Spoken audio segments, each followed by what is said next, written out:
of our fund. So I have to defer to the investigation.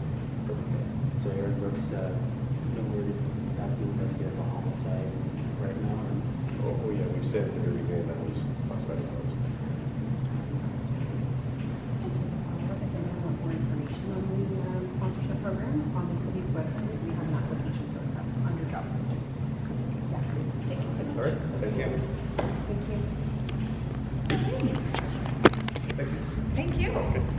Ça, c'était la partie qui était facile. That was the easy part. Yeah, yeah. There's a camera there, you can see yourself. Yeah. So, how many questions you had today? I was watching, and I must admit my tongue hurts.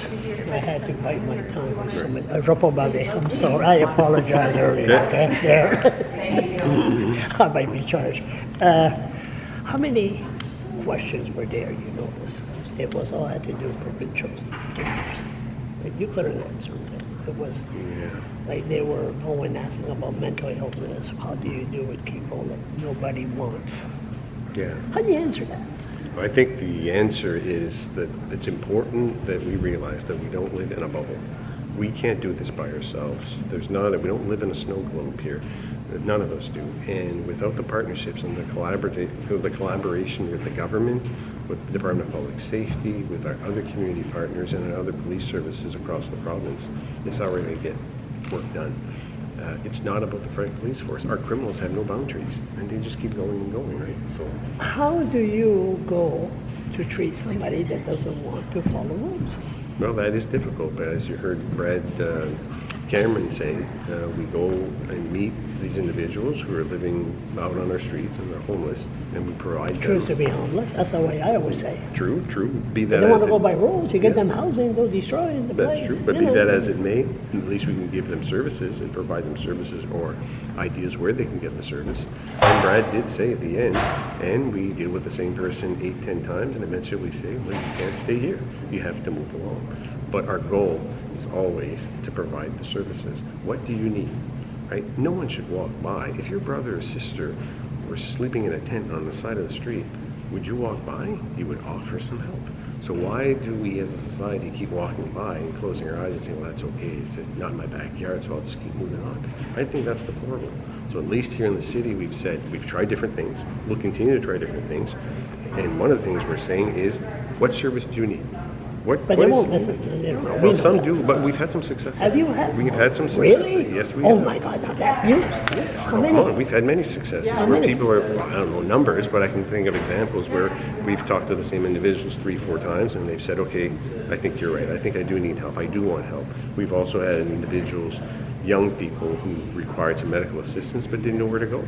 Right? So we said, you're going to have a child here soon. You need some help. So we provide them the access and provide them the information that they need. Should the government go, or you, whatever, go to the classroom and really educate the kids to say no to crystal meth? Because it's not the same drugs that we use. I don't know if you admit you use, but I mean, you're at a party and you try crystal meth just a little bit. A little bit won't hurt you. But then you're hooked for life. It's not like bennies or cocaine or acid or magic mushroom. That's what happened to me. I took too many. Anyway, Charlie, shut up, focus. But how do we educate the kids? Well, Madam Mayor asked about school resource officers, and we've had them in the past. So I'm a proponent for them. I think they're important because we have a community of practice there, about 15,000 children from kindergarten to grade 12, plus the staff. And what we do right now is we go to calls for service. We need to embed ourselves in the schools, but I can't do it at the expense of the front lines. We have a lot of officers on the front lines going from call to call to call.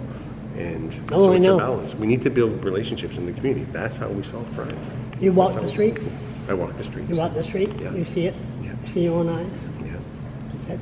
And with that, so what's, I know she's looking there. Yeah, I gotta go. I gotta you gotta go. Just be cognizant of time. Oh, yeah, it's all right, that's all right. One last question. What's worse, this or the so-called media? No, there's nothing worse. I don't mind answering your questions or asking the media That's a questions. political answer. No, again. it's not. No. Yes, it is. No, because the more I share my message, the more I have conversations with people, regardless who they are. They get to know me as an individual, as a human being.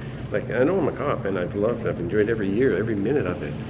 But I'm a kid from Fox Creek, remember? I'm a kid, and just like I you know, are. I know, I know. We're And, from, they're from the old town. there you go. DOG, is he full of it or is it true? Oh, okay.